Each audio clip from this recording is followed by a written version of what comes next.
My name is Firas Chihi. I'm the Community Director for Stand and Be Counted Theatre. I'm Hannah Butterfield. I'm Associate Director with Stand and Be Counted Theatre. And we're here to talk about Soap Box Leeds. Soap Box Leeds is a project that offers to participants from different backgrounds the opportunity to express themselves by doing fun activities and exercises that we offer to them, but also to give them the opportunity to have the power to decide what they want as an outcome from the project. So we won't walk into the room and say, this is what we want you to do by the end of 6 or 8 weeks, but we will give them the choice to decide what they feel comfortable to share with us, either if it's a poem, a song, painting, a recipe for some traditional food from their own country. So we began with workshops together where we would do kind of creative discussion and work through a series of workshops that were kind of just about creativity and well-being more broadly, working across 6 first languages together to find new ways for discussing what we think about culture, what it means to us, and how we might share ideas for the future with each other. So that was the kind of starting point. And then from that grew the seeds of what we might decide to deliver as part of the project. So we were establishing a community group that had never worked together before. So there was a real focus on engagement prior to the project. So Firas went to engage with lots of existing community groups in the city to talk about the potential for what this project could be, and to do a bit of kind of deep listening really about what people were interested in doing. So once that process had begun, we begin the process of bringing people together. So we made a video to sort of introduce what we might do together, which we delivered in Arabic and English as a starting point. I think a really important starting point for us that has really developed in our existing practice prior to this project is finding creative solutions for language barriers.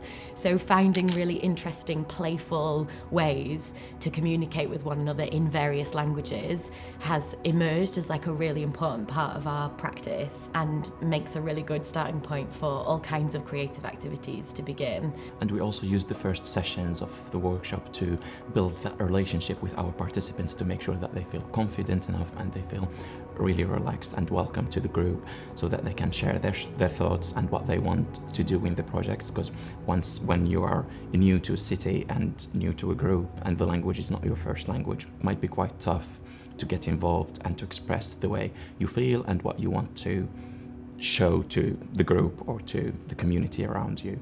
So we delivered some activities that worked into building that sort of relationship to make participants feel much more relaxed. Yeah, so it might be things like breath work, or it might be mindfulness strategies that we've employed over the years, but also your kind of traditional theatre making games that might create material, but we usually try and find ways of beginning those games where it's not based on instruction. So it's kind of like somebody will start it and then the rules of the game or the activity emerge through doing it, rather than saying what we're going to do now is, and then there's a series of instructions. So I think it's another way that we try and be playful with language and vocabulary.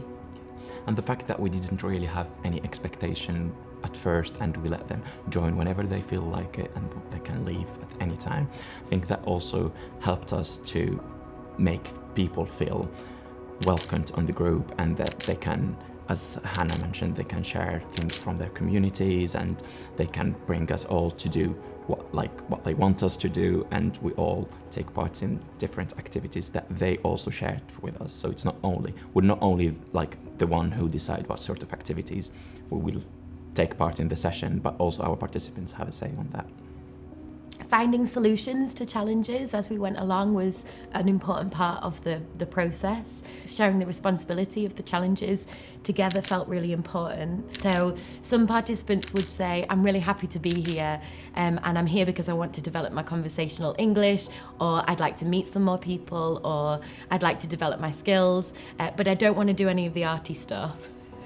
And so starting from that point of view was quite interesting to kind of really get under the skin of what does that mean, and what's that worry or what's that fear about, where does it come from, and then how might we through this project begin to challenge some of that. So the fact that we opened up to them and we were like, yeah, this is a project, we are a theatre company, but you are welcome here to just sit and talk and meet new friends, meet new people, and just share your thoughts. And if you feel comfortable enough, or if you feel confident enough to take part of the project, then we would love you to do so. And by the end of the project, we had every single person in the room taking part in what we did, which was really interesting to see. So advice for somebody working in a group where there's multiple languages, or maybe really varied levels of conversational English, don't be afraid to be lost in translation, because the worst thing that can happen is that you still don't quite understand what each other mean.